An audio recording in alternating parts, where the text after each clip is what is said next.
¿Alguna vez te has preguntado por qué estamos aquí? ¿Qué pasaría si la respuesta a esa pregunta no estuviera en las estrellas, sino en las profundas arenas de la historia? Imagina por un momento que la humanidad no es el resultado del azar, sino el producto de un diseño meticuloso, creada por dioses con un propósito muy específico: el trabajo. Y si estos dioses no solo gobernaban el cielo, sino que también caminaban sobre la tierra, moldeando el destino de reyes y civilizaciones con la misma facilidad con la que un escultor moldea la arcilla, esta noche te invitamos a un viaje mucho más que histórico. Te invitamos a una inmersión en la cuna de la civilización, a las llanuras abrasadoras de la antigua Mesopotamia, donde hace más de 5000 años, una élite de deidades cósmicas llamadas los Anunnaki surgieron para gobernar un mundo que ellas mismas habían ayudado a crear. Eran las fuerzas fundamentales que mantenían el orden cósmico entre el cielo y la tierra. Pero, ¿quiénes eran realmente? ¿Qué buscaban en nuestro mundo? Y, lo más importante, ¿qué nos dice su historia sobre nuestra propia existencia? Su presencia no es una simple leyenda. Impregna los textos cuneiformes más antiguos, donde los escribas sumerios, con cuñas de caña, plasmaron por primera vez su entendimiento teológico en tablillas de arcilla, hace casi 5 milenios. Estas tablillas no son solo documentos antiguos, son cápsulas del tiempo que contienen los secretos de una civilización que creía en un universo gobernado por un panteón de seres divinos que eran, en esencia, los arquitectos de la realidad misma.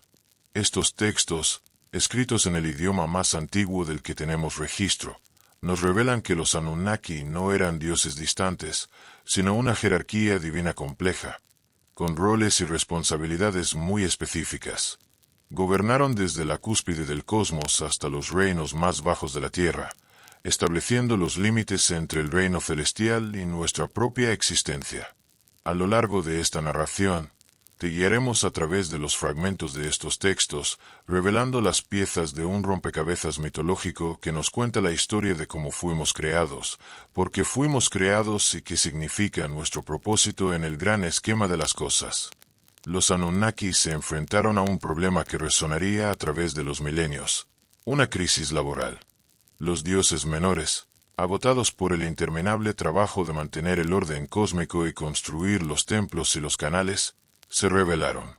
Su desesperación se convirtió en un acto de insurrección que amenazó con sumir al mundo en el caos. Y es aquí donde nuestra historia se vuelve crucial.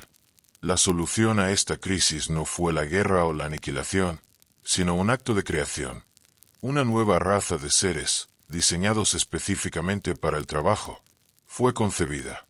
A través del sacrificio de un dios, los Anunnaki nos dieron forma, mezclando la sangre divina con la arcilla de la tierra. Este relato, que se encuentra oculto en los pliegues de la mitología, nos ofrece una visión radical del propósito de la humanidad, una que nos obliga a reconsiderar nuestra propia relación con el trabajo y el destino. Esta noche, te invitamos a dejar a un lado el mundo moderno y a sumergirte en este relato ancestral. A medida que te relajas, desentrañaremos los secretos de la creación humana, exploraremos las complejidades del Consejo Celestial y descubriremos el legado que los Anunnaki dejaron en la Tierra. Prepárate para dormirte mientras te preguntas: ¿es posible que nuestro propósito esté escrito en una historia mucho más antigua de lo que jamás imaginamos? El término que los antiguos mesopotámicos usaban para referirse a esta asamblea de deidades era Anunnaki. Pero no era una simple etiqueta. Su propio nombre encierra una verdad fundamental sobre quiénes eran y cuál era su propósito en el universo. La palabra se deriva del sumerio Anuna, que se traduce como descendencia de An. An, o Anu en acadio, era el dios del cielo, la figura más elevada en el panteón, cuya morada se encontraba en las inalcanzables alturas. A esto se le añadía el sufijo ki, que significaba tierra. Así, la palabra Anunnaki se convierte en una descripción fundamental: los que son de la estirpe de Anu y de la tierra. Describe a deidades cuya autoridad no se limitaba a un solo reino, sino que se extendía desde la bóveda celeste hasta la tierra que pisamos. Eran, en esencia, los guardianes del orden cósmico, una élite divina que funcionaba como intermediarios entre el universo inabarcable y el mundo tangible de la experiencia humana. No eran simplemente dioses en las nubes, eran un puente entre los dos reinos. Esta concepción teológica no surgió de la noche a la mañana, sino que se fue cristalizando a través de generaciones de textos religiosos. Las primeras menciones son fragmentarias, casi susurradas en documentos administrativos de la antigua Ur-Kanur, donde los inventarios de los templos mencionan ofrendas dedicadas a los Anuna que juzgan y a los Anuna mayores del cielo y la tierra. Estas primeras referencias, que se remontan al 3000 a.C., nos indican que la idea de una asamblea divina ya estaba firmemente arraigada en la práctica religiosa sumeria. La civilización mesopotámica no nació de la nada, sino de la creencia profunda en estas fuerzas superiores que ordenaban el mundo. La famosa lista de reyes sumerios nos da una evidencia crucial para comprender el rol de los Anunnaki. Este texto, compilado alrededor del 2100 a.C., pero que incorpora tradiciones mucho más antiguas, comienza con una declaración que sentó las bases de todo el pensamiento político de la región. El reinado descendió del cielo. Este simple hecho establecía un principio fundamental. La autoridad terrenal no era una invención humana, sino que se derivaba directamente de un mandato divino. Cuando leemos los nombres de los primeros gobernantes, las cifras que se nos presentan son casi inconcebibles. Un rey de Eridu, un tal Aluim, reinó durante 28.800 años, y otro de Bat-Tibira, en Menluanna, lo hizo por 43.200 años. Estas cifras astronómicas no deben tomarse de forma literal. Reflejan la comprensión sumeria de las escalas de tiempo cósmicas, un tiempo que solo los dioses podían vivir. Estos reinados de duración imposible sugieren que el gobierno de los primeros días de la humanidad operaba bajo la supervisión directa de los Anunnaki, como si la línea entre el reino divino y el terrenal fuera casi inexistente. Eran un recordatorio de que los dioses no estaban distantes, sino que eran una presencia constante en los asuntos humanos. La evidencia arqueológica nos permite caminar sobre la tierra que ellos, supuestamente, ayudaron a crear. Eridu, la ciudad considerada tradicionalmente como la primera de todas, es un testimonio de su culto. Las excavaciones han desenterrado 17 niveles de templos sucesivos, que datan de hace 7000 años. Los templos más antiguos muestran una planificación arquitectónica notablemente sofisticada. La orientación de estos templos hacia las direcciones cardinales y su diseño de plataforma elevada reflejan principios cosmológicos que, más tarde, los textos asociarían explícitamente con la arquitectura divina de los Anunnaki. Eran, en un sentido muy real, réplicas del orden cósmico en la Tierra. Los mitos de la creación, como el Génesis de Eridu, no presentan a los Anunnaki como observadores distantes, sino como participantes activos en la formación del mundo. El texto describe cómo estos dioses no solo establecieron las primeras ciudades, sino que también asignaron a los reyes para que gobernaran a la humanidad. Un pasaje conmovedor afirma que los Anunnaki, los grandes dioses, se reunieron en asamblea y asignaron los destinos de la humanidad, demostrando su papel como legisladores cósmicos y su poder para decidir el curso de la historia. Todo esto nos lleva a la pregunta que definirá nuestro viaje a través de este relato.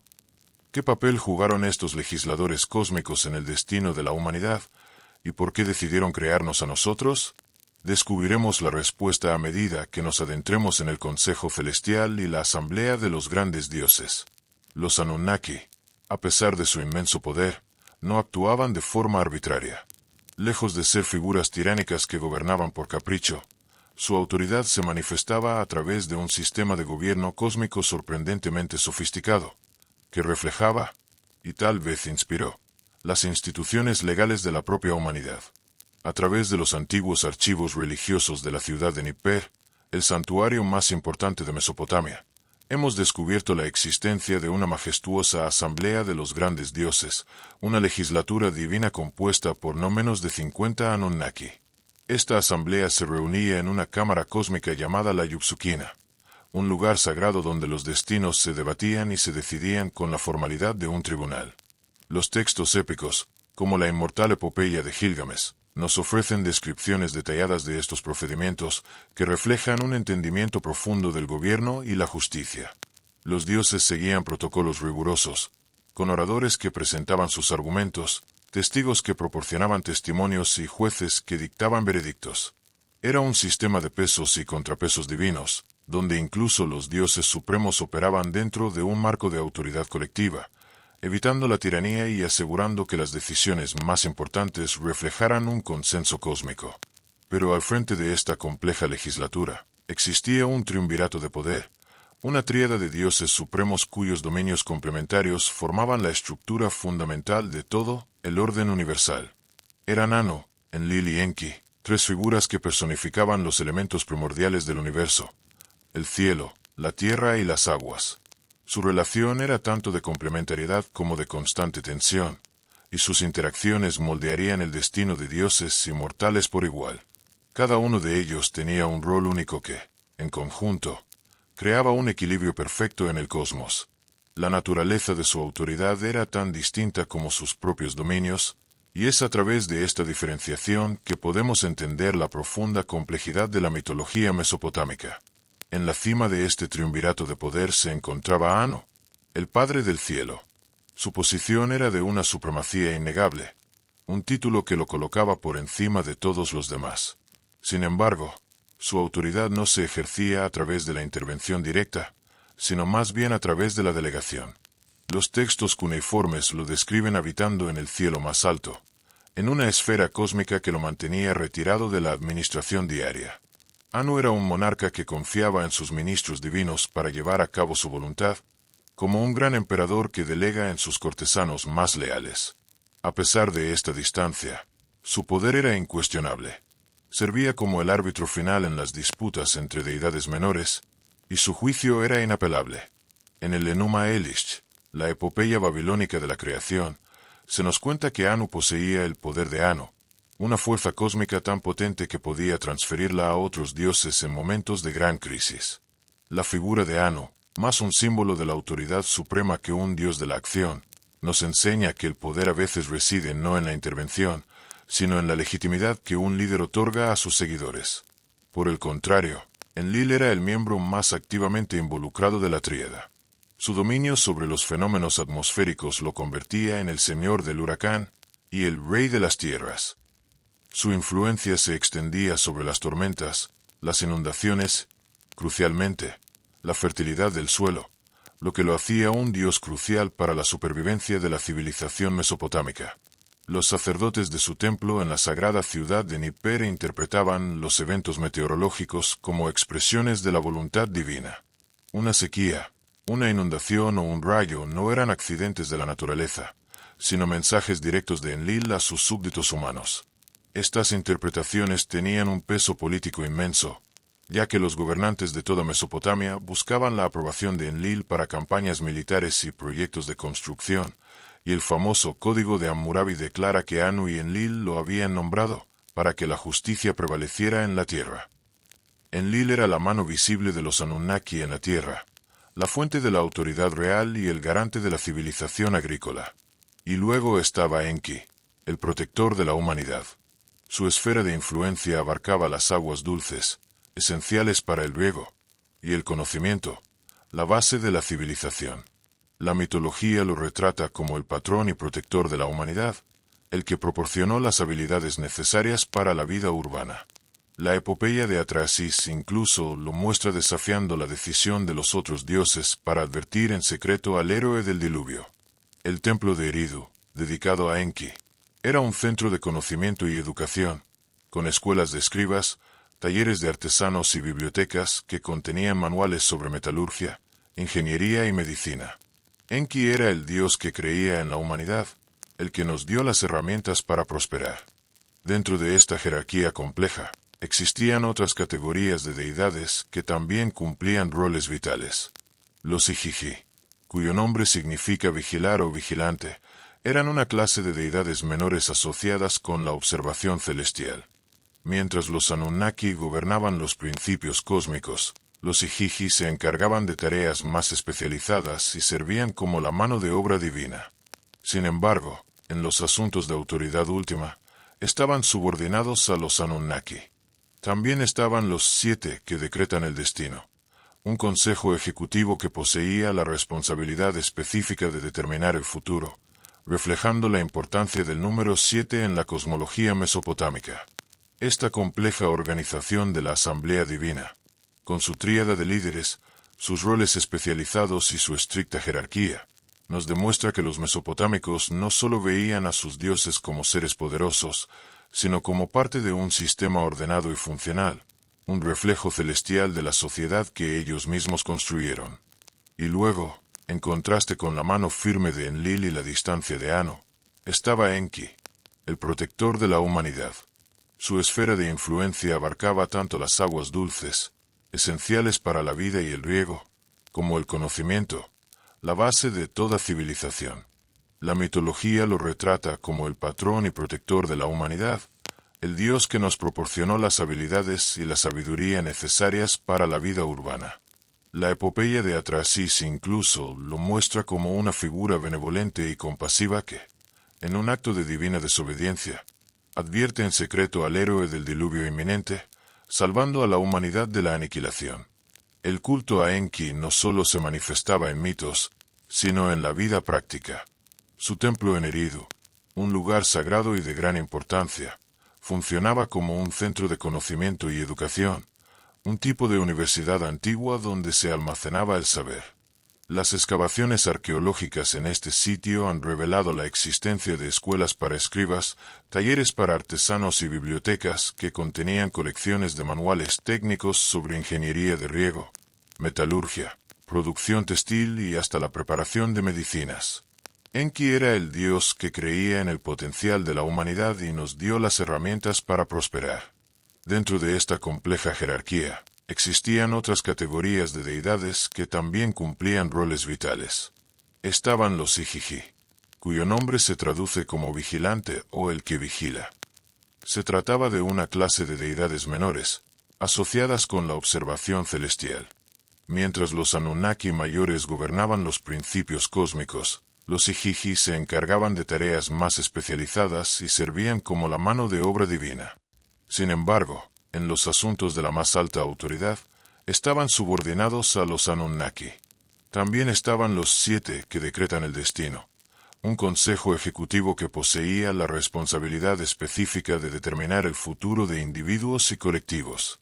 Este número, 7, era de una importancia particular en la cosmología mesopotámica, reflejando los 7 planetas visibles y la semana de 7 días que estructuraba la experiencia humana.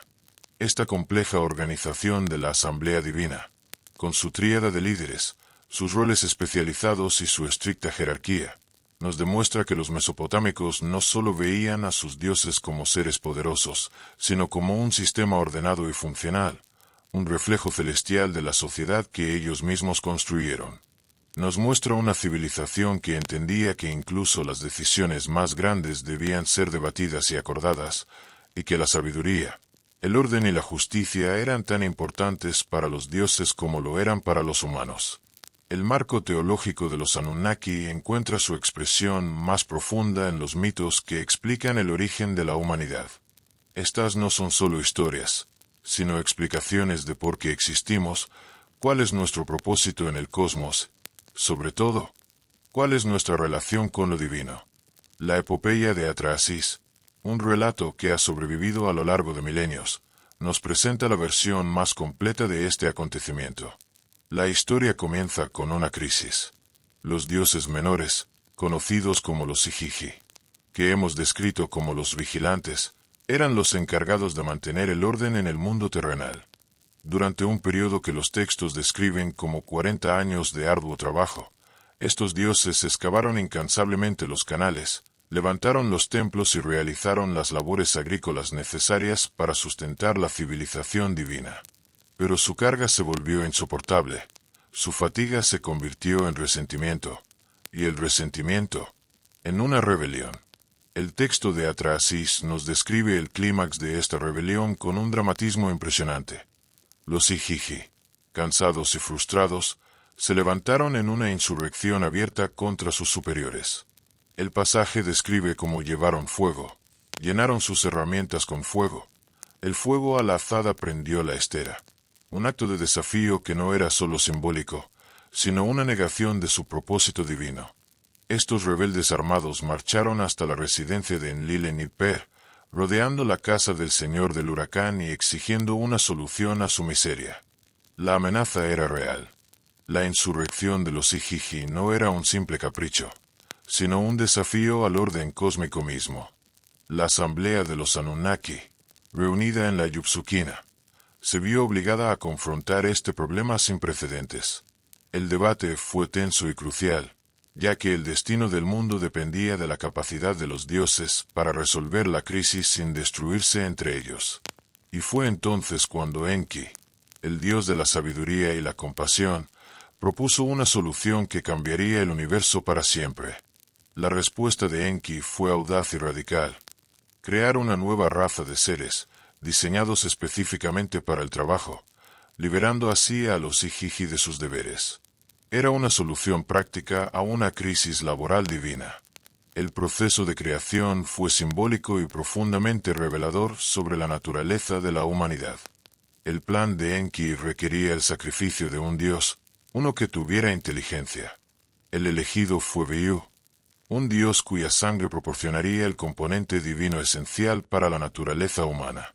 Este sacrificio no fue un acto casual, sino un ritual sagrado que tuvo lugar bajo la luz de la luna nueva, cuando las fuerzas cósmicas se alineaban favorablemente para la creación. El texto especifica que la diosa del nacimiento, Nintu, mezcló la sangre del dios asesinado con arcilla de la tierra para formar la sustancia humana básica. La sangre divina proporcionó la inteligencia y el alma, mientras que la arcilla contribuyó a la forma física, el cuerpo. Este proceso de creación involucró a 14 diosas de nacimiento, cada una responsable de producir un humano masculino y uno femenino. Esta multiplicación a través de la divina asistencia de parteras no solo aseguraba la diversidad genética, sino que también establecía la capacidad reproductiva que permitiría a la población humana crecer y prosperar. El legado multifacético de los Anunnaki. La complejidad administrativa del gobierno de los Anunnaki se cristalizó en torno a 3 deidades supremas cuyos dominios complementarios establecieron la estructura fundamental de la autoridad cósmica. Anu, Enlil y Enki formaron lo que los teólogos babilónicos llamaron la tríada de los grandes dioses, cada uno controlando aspectos esenciales del orden universal mientras mantenía la responsabilidad colectiva de las decisiones importantes que afectaban tanto a los reinos divinos como a los mortales. Este sistema triunviro surgió de tradiciones sumerias anteriores, pero logró su expresión más sofisticada durante el período babilónico antiguo, cuando los escribas de Babilonia, Zipa y Nipa codificaron las relaciones entre estas potencias supremas. La posición de Anu como Padre del Cielo lo colocó en la cúspide de la jerarquía divina, aunque su autoridad operaba a través de la delegación en lugar de la intervención directa. Los textos cuneiformes lo describen consistentemente como habitando en el cielo más alto, alejado de la administración diaria, pero sirviendo como árbitro final en las disputas entre deidades menores. La epopeya babilónica de la creación en Enuma-Eli se retrata a Anu como poseedor del poder de Anu, una fuerza cósmica que podía ser transferida a otros dioses durante momentos de crisis. Cuando Tiamat amenazó el orden establecido, Anu intentó enfrentarse a la diosa del caos primordial, pero encontró que su autoridad era insuficiente, y finalmente pasó su poder a Marduk para la batalla decisiva. Esta narrativa demuestra cómo la supremacía de los Anunnaki operaba a través de marcos institucionales en lugar de la destreza personal en el combate. Las manifestaciones prácticas de la autoridad de Anu se evidencian en los registros del templo de Uruk a través de elaborados ciclos rituales que reforzaban su reinado cósmico. El complejo del templo de Anu, reconstruido varias veces a lo largo de la historia de Mesopotamia, presentaba un programa arquitectónico distintivo que enfatizaba la ascensión vertical hacia el reino divino. Los sacerdotes que ascendían los múltiples niveles del Zigurat simbólicamente atravesaban la jerarquía cósmica, con cada plataforma representando una esfera diferente de autoridad divina.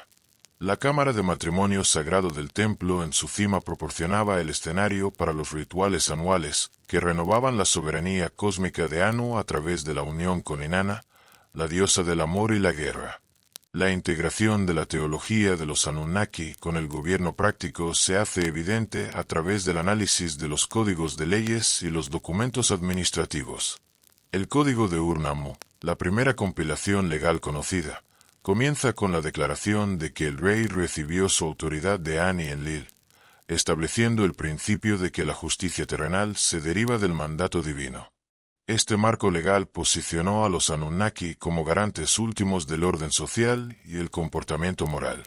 La evidencia iconográfica de los sellos cilíndricos y los relieves de los templos proporciona documentación visual de cómo los mesopotámicos concebían la apariencia y los atributos de los Anunnaki. Estas deidades suelen aparecer con coronas de cuernos que significan el estatus divino, con un número de pares de cuernos que indica el rango relativo dentro de la jerarquía celestial. Sus vestiduras muestran los elaborados textiles asociados con la autoridad real, mientras que sus poses transmiten el porte digno apropiado para los gobernantes cósmicos. Finalmente, las dimensiones económicas del culto a los Anunnaki surgieron claramente de los registros administrativos de los templos. Estas instituciones controlaban vastas propiedades agrícolas, talleres de artesanía y redes comerciales que generaban la riqueza necesaria para sostener elaborados ciclos rituales. El archivo de Driam, que data del periodo de Ur-III, registra miles de animales sacrificados a varios Anunnaki a lo largo del año, lo que indica la escala masiva de recursos dedicados a mantener el favor divino. El dominio de Enlil sobre los fenómenos atmosféricos y la autoridad terrenal lo posicionó como el miembro más activamente involucrado de la tríada divina en los asuntos terrenales. Las fuentes babilónicas lo identifican consistentemente como Señor del Huracán y Rey de las Tierras, títulos que reflejaban su control tanto sobre las fuerzas naturales como sobre las estructuras políticas. Los archivos del templo de Nippur conservan relatos detallados de cómo los sacerdotes de Enlil interpretaban los eventos meteorológicos como expresiones de la voluntad divina, con tormentas, inundaciones y sequías sirviendo como comunicación del dios a sus súbditos humanos. Estas interpretaciones tenían un peso político significativo, ya que los gobernantes de toda Mesopotamia buscaban la aprobación de Enlil para campañas militares, reformas legales y grandes proyectos de construcción. El Código de Hammurabi proporciona evidencia concreta del papel de Enlil en la legitimación de la autoridad real. El prólogo del Código Legal declara que Anu y Enlil nombraron a Hammurabi para que la justicia prevaleciera en la tierra, estableciendo el principio legal de que los gobernantes terrenales derivan su autoridad del mandato divino. Este concepto de reinado divinamente sancionado requería una renovación constante a través de observancias rituales en el santuario de Enlil en Nippur, donde los reyes de toda Mesopotamia viajaban para recibir un reconocimiento formal de su legitimidad. La crónica de Tum registra múltiples casos de gobernantes que perdieron el favor divino después de descuidar sus obligaciones con el templo de Enlil, lo que resultó en derrotas militares e inestabilidad política. La autoridad de Enlil se extendía más allá de la legitimación política para abarcar las fuerzas fundamentales que sostenían la civilización agrícola. Los himnos sumerios lo describen como señor de la abundancia que controlaba la inundación de los ríos, la fertilidad del suelo y la productividad del ganado. El almanaque del agricultor, un manual agrícola práctico conservado en múltiples copias, comienza con oraciones a Enlil. Estos textos demuestran cómo los conceptos teológicos se tradujeron en una guía práctica para las actividades agrícolas que sustentaban los centros urbanos mesopotámicos. La esfera de influencia de Enki abarcaba tanto las fuentes de agua dulce esenciales para la agricultura de riego como las capacidades intelectuales que permitían la civilización humana. La mitología babilónica lo retrata consistentemente como el patrón y protector de la humanidad, la deidad que proporcionó el conocimiento y las habilidades necesarias para la vida urbana. La epopeya de Atrasis describe cómo Enki advirtió en secreto al héroe del diluvio de la destrucción inminente, desafiando la decisión de los otros dioses de eliminar a la humanidad a través de un diluvio catastrófico.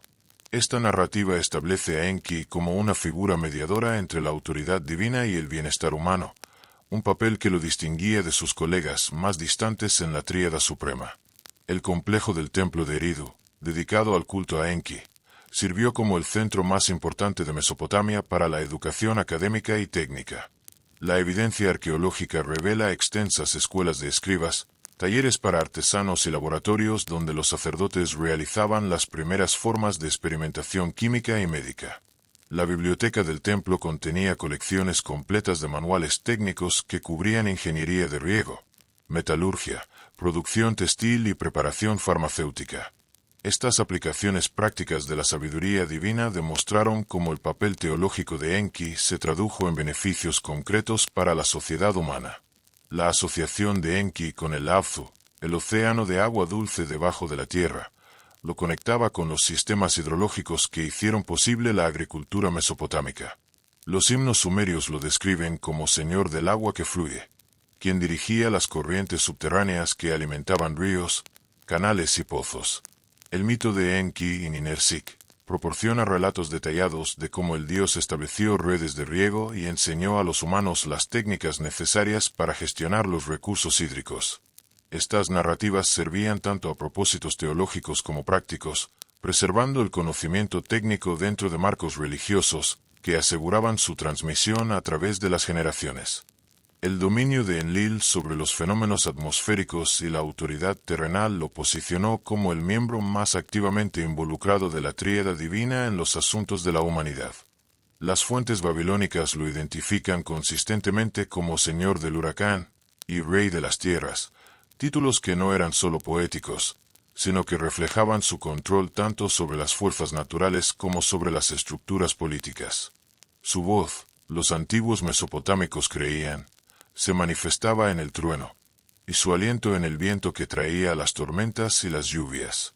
Los archivos del templo de Nippur, su santuario principal, conservan relatos detallados de cómo los sacerdotes de Enlil interpretaban los eventos meteorológicos como expresiones directas de la voluntad divina. Una sequía prolongada no era un accidente climático, sino una señal de su descontento. Una inundación devastadora, una expresión de su ira. Y una lluvia abundante, un signo de su aprobación. Estos fenómenos servían como una comunicación constante y poderosa del Dios a sus súbditos humanos, recordándoles su poder y su control sobre los elementos que eran la clave de la supervivencia. Estas interpretaciones tenían un peso político inmenso. Los gobernantes de toda Mesopotamia, desde los monarcas sumerios hasta los emperadores acadios, buscaban la aprobación de Enlil para cualquier empresa importante. Antes de lanzar campañas militares, promulgar nuevas leyes o iniciar grandes proyectos de construcción, se consultaban los presagios, se ofrecían sacrificios en su nombre. El Código de Hammurabi proporciona una evidencia concreta del papel de Enlil en la legitimación de la autoridad real. El prólogo de este famoso código legal declara explícitamente que Anu y Enlil nombraron a Hammurabi para que la justicia prevaleciera en la tierra. Este principio establecía que los gobernantes terrenales no gobernaban por derecho propio, sino por un mandato divino, con los Anunnaki como los garantes últimos del orden social y el comportamiento moral. Esta autoridad, sin embargo, requería una renovación constante a través de observancias rituales. Los reyes de toda Mesopotamia viajaban a la sagrada ciudad de Nippur para recibir un reconocimiento formal de su legitimidad en el santuario de Enlil. La crónica de Tum registra múltiples casos de gobernantes que, por negligencia o desafío, perdieron el favor divino después de descuidar sus obligaciones con el templo, lo que resultó en derrotas militares e inestabilidad política que costó la vida a miles. La creencia era clara. El orden en la tierra reflejaba el orden en el cielo. La autoridad de Enlil no se extendía solo sobre la legitimación política, sino que abarcaba las fuerzas fundamentales que sostenían la civilización agrícola. Los himnos sumerios lo describen como el Señor de la abundancia que controlaba la inundación de los ríos, la fertilidad del suelo y la productividad del ganado. El almanaque del agricultor, un manual agrícola práctico conservado en múltiples copias, comienza con oraciones y rituales dedicados a Enlil para asegurar una cosecha exitosa. Estos textos demuestran cómo los conceptos teológicos se traducían en una guía práctica para las actividades que sustentaban los centros urbanos mesopotámicos. Mientras Enlil representaba la fuerza y el orden, Enki personificaba la sabiduría y la compasión. Su esfera de influencia abarcaba tanto las fuentes de agua dulce esenciales para la agricultura de riego como las capacidades intelectuales que permitían la civilización humana. La mitología babilónica lo retrata consistentemente como el patrón y protector de la humanidad, la deidad que nos proporcionó el conocimiento y las habilidades necesarias para la vida urbana. La epopeya de Atrahasis lo muestra en su papel más benevolente. Cuando los otros dioses, frustrados por el ruido de la humanidad, decidieron destruirla con un diluvio, Enki intervino. Advirtió en secreto al héroe del diluvio, desafiando la decisión de sus colegas divinos y salvando así a la humanidad. Esta narrativa establece a Enki como una figura mediadora, un puente entre la autoridad divina y el bienestar humano, un papel que lo distinguía de sus colegas más distantes en la tríada suprema. Su acción demostró que la sabiduría y la compasión podían prevalecer sobre la ira y la frustración, y que la humanidad tenía un protector en el reino divino. La esfera de influencia de Enki no era solo mítica. El complejo del templo de Eridu, dedicado a su culto, sirvió como el centro más importante de Mesopotamia para la educación académica y técnica. La evidencia arqueológica revela extensas escuelas para escribas, talleres para artesanos y laboratorios donde los sacerdotes realizaban las primeras formas de experimentación química y médica. La biblioteca del templo contenía colecciones completas de manuales técnicos que cubrían ingeniería de riego, metalurgia, producción textil y preparación farmacéutica. Estas aplicaciones prácticas de la sabiduría divina demuestran cómo el papel teológico de Enki se tradujo en beneficios concretos para la sociedad humana.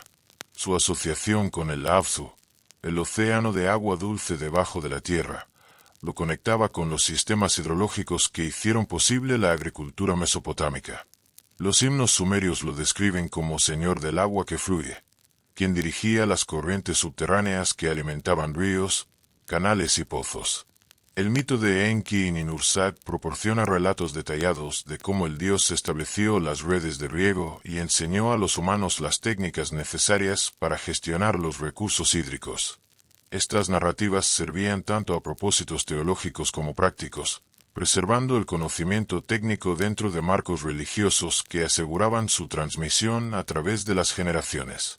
En esencia, Enki era el arquitecto silencioso de la civilización, el que proporcionó las herramientas y el conocimiento necesarios para que la humanidad prosperara. Mientras Enlil se preocupaba por el orden político y la autoridad, Enki se enfocaba en la sabiduría y el bienestar, ofreciendo una visión de la divinidad que era a la vez poderosa y profundamente humana. La asamblea divina y el destino del cosmos. Para los antiguos mesopotámicos, el universo no era un lugar caótico, sino una estructura ordenada gobernada por una poderosa legislatura. La asamblea de los grandes dioses. Las fuentes babilónicas describían esta asamblea como un consejo de 50 Anunnaki que se reunían en la Yuxukina, una cámara cósmica ubicada en el corazón del santuario de Enlil en Nipper. Este lugar no era solo un punto de encuentro, sino el epicentro del poder divino, donde se tomaban decisiones que afectaban el orden cósmico y la civilización humana. La epopeya de Gilgamesh, uno de los textos más antiguos del mundo, nos proporciona una visión fascinante de estas deliberaciones divinas. Nos muestra a los dioses debatiendo con la misma formalidad que un tribunal terrenal, con oradores designados que presentaban sus casos, testigos que proporcionaban testimonios y jueces que emitían veredictos basados en precedentes establecidos. El destino de Gilgamesh y Enkidu, por ejemplo, fue decidido por esta asamblea en respuesta a su desafío al orden divino. Este sistema de gobierno cósmico reflejaba la creencia de que, incluso en el reino de los dioses, las decisiones no se tomaban por capricho, sino a través de un proceso formal y una autoridad colectiva. Los administradores del cosmos, la diosa madre y los guardianes del tiempo. Dentro de esta vasta asamblea, los Anunnaki se especializaban en diferentes áreas de responsabilidad que gobernaban los aspectos más vitales de la existencia. Ninhursag, la diosa madre, supervisaba los asuntos del parto, la fertilidad y la continuación de las especies. Era la arquitecta de la vida, la que moldeó a los primeros humanos con arcilla y estableció los procesos biológicos que gobernaban el crecimiento de la población. El texto mitológico Enki y Ninursa detalla su papel en la creación de una gran variedad de formas de vida, demostrando su poder para establecer los ciclos naturales que sostenían el equilibrio ecológico y la abundancia en la tierra. Su autoridad era la fuerza de la creación misma, la que aseguraba que la vida divina y mortal continuara floreciendo.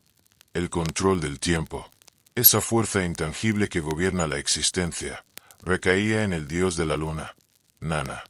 Su templo en Ur albergaba sofisticadas instalaciones de observación astronómica donde los sacerdotes rastreaban las fases lunares y calculaban las complejas intercalaciones necesarias para mantener la precisión del calendario.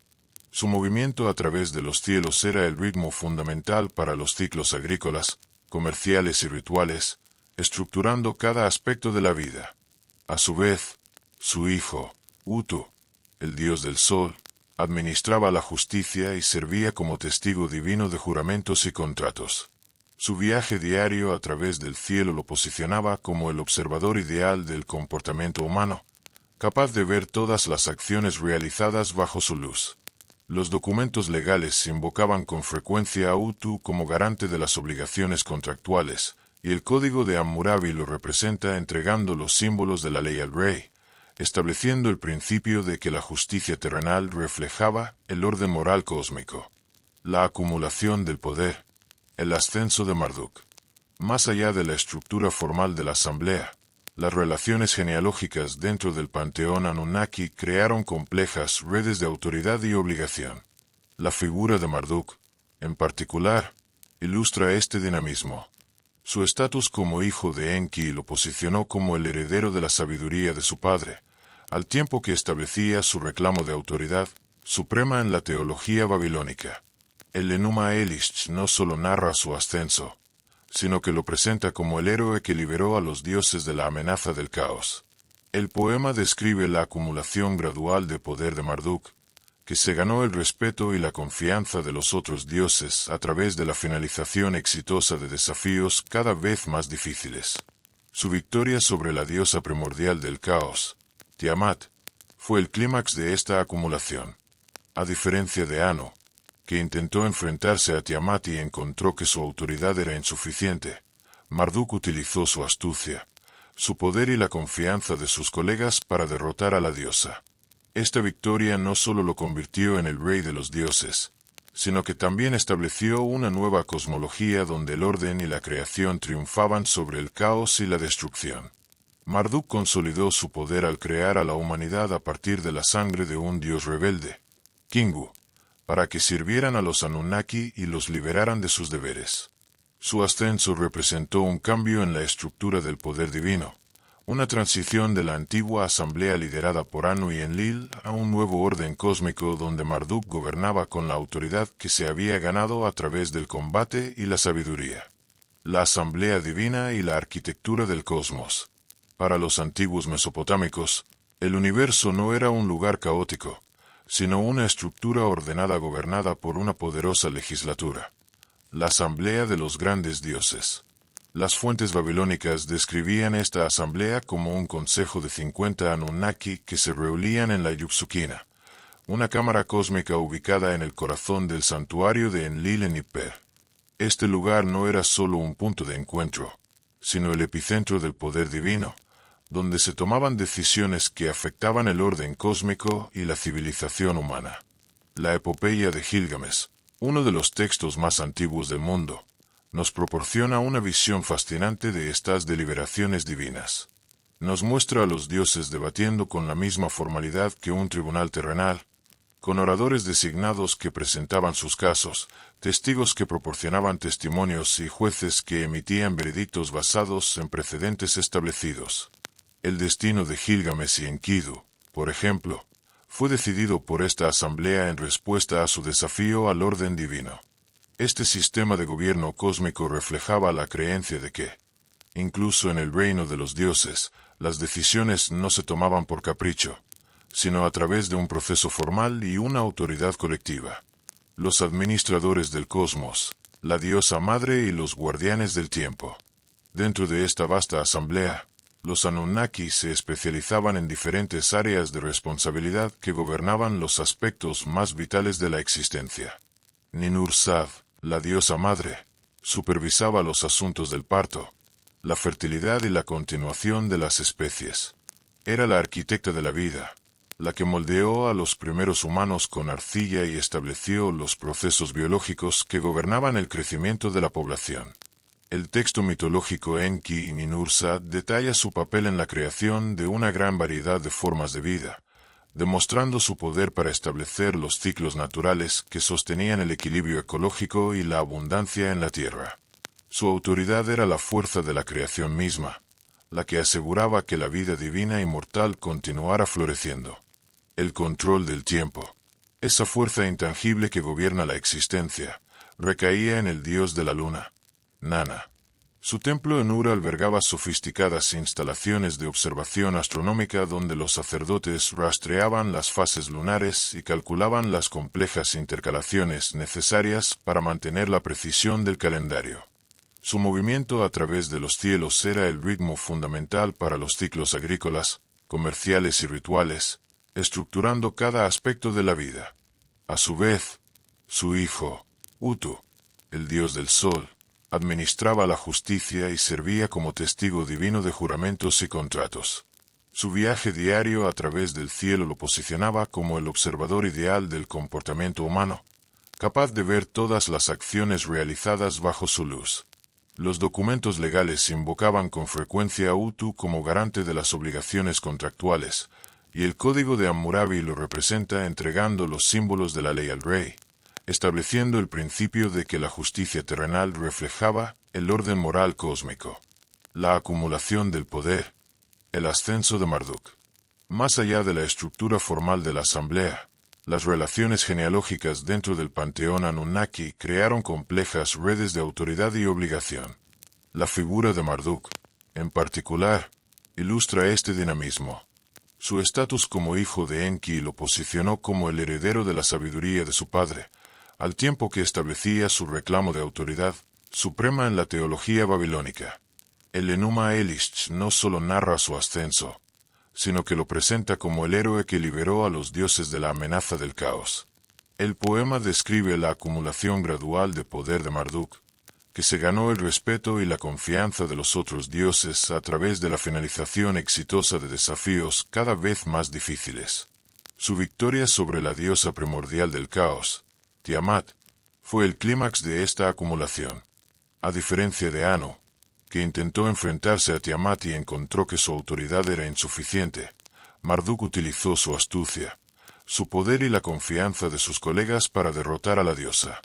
Esta victoria no solo lo convirtió en el rey de los dioses, sino que también estableció una nueva cosmología donde el orden y la creación triunfaban sobre el caos y la destrucción. Marduk consolidó su poder al crear a la humanidad a partir de la sangre de un dios rebelde, Kingu, para que sirvieran a los Anunnaki y los liberaran de sus deberes. Su ascenso representó un cambio en la estructura del poder divino, una transición de la antigua asamblea liderada por Anu y Enlil a un nuevo orden cósmico donde Marduk gobernaba con la autoridad que se había ganado a través del combate y la sabiduría. Los humanos resultantes poseían la inteligencia suficiente para comprender los comandos divinos, pero carecían del poder para desafiar a sus creadores. Eran los perfectos sirvientes, el eslabón perdido en la cadena de mando cósmica. La intervención de Enki en este proceso tuvo profundas implicaciones. Su decisión de proporcionar a la humanidad inteligencia, a pesar de saber que este don podría traer sufrimiento y problemas, demostró una comprensión compleja de la relación entre la sabiduría y el dolor. Su acción fue un acto de bondad, pero también de rebelión, ya que proporcionó a los humanos más inteligencia de la que la Asamblea Divina había autorizado. Esta tensión teológica entre la autoridad colectiva y la compasión individual es un tema recurrente en la mitología mesopotámica. Sin embargo, esta no es la única historia sobre nuestros orígenes. Otros relatos nos ofrecen perspectivas distintas que revelan la diversidad de las tradiciones mesopotámicas. El Enuma Elish, por ejemplo, presenta una narrativa diferente. Tras su victoria sobre la diosa del caos, Tiamat, el dios supremo Marduk propone crear a los humanos para que sirvan a los dioses. En esta versión, la humanidad no es creada a partir de la sangre de un dios noble, sino de un dios rebelde, Kingu, el consorte de Tiamat. Se usa la sangre de este enemigo derrotado y se mezcla con arcilla para dar forma a los humanos, quienes llevarán el servicio de los dioses para que ellos puedan estar tranquilos. Esta versión tiene implicaciones teológicas muy diferentes. Sugiere que la naturaleza humana contiene tanto elementos de la sabiduría divina como de las tendencias rebeldes. Explica por qué la humanidad es capaz de grandes logros, pero también de un comportamiento destructivo. Por otro lado, la epopeya de Gilgamesh nos ofrece una visión más poética de la creación. Enkidu, el compañero de Gilgamesh, es creado de forma más espontánea por la diosa Aruru, quien lo moldea a partir de arcilla en respuesta a las oraciones del pueblo. La creación de Enkidu, un hombre salvaje que vive entre los animales, simboliza la condición original de la humanidad antes de la civilización. Su transformación, que ocurre a través del contacto con una prostituta del templo que le enseña las costumbres humanas, ilustra el proceso civilizador que transforma los instintos naturales en la capacidad para la vida urbana. Comparar estos relatos nos revela cómo las diferentes tradiciones mesopotámicas entendían la humanidad. El Atrahasis nos ve como trabajadores divinos, creados para servir a los dioses. El Gilgamesh nos presenta como seres salvajes que son civilizados a través de la sabiduría divina y la cultura. Y el Enuma Elish nos ve como una dualidad entre el orden y el caos, que explica nuestra naturaleza compleja. En su conjunto, estas historias nos demuestran que los mesopotámicos no tenían una sola respuesta para la pregunta de por qué existimos. Creían que la humanidad era una creación de los dioses, pero que nuestro propósito era tan vasto y complejo como los dioses mismos. La influencia de los Anunnaki se extendió mucho más allá de los mitos de la creación o las grandes asambleas divinas. Moldeó la vida diaria de los mesopotámicos, infiltrándose en cada aspecto de su sociedad, desde las leyes que gobernaban sus ciudades hasta los edificios que construían y las creencias que llevaban en sus corazones. La mitología de los Anunnaki no era una simple historia para el entretenimiento. Era un marco de referencia, un sistema operativo para el cosmos. Si este viaje a través del tiempo te ayudó a encontrar la paz y te inspiró a la reflexión, por favor, déjanos tu me gusta. Tu apoyo es lo que nos permite seguir explorando los secretos de la historia que yacen ocultos en las reliquias del pasado. Si eres nuevo en el canal y te apasionan estas historias que combinan el rigor histórico con una narración serena, considera suscribirte a Historias en Reliquias. Es la mejor manera de no perderte ninguno de nuestros próximos viajes. Y para asegurarte de que seas el primero en recibir una nueva historia, no olvides activar la campana de notificaciones.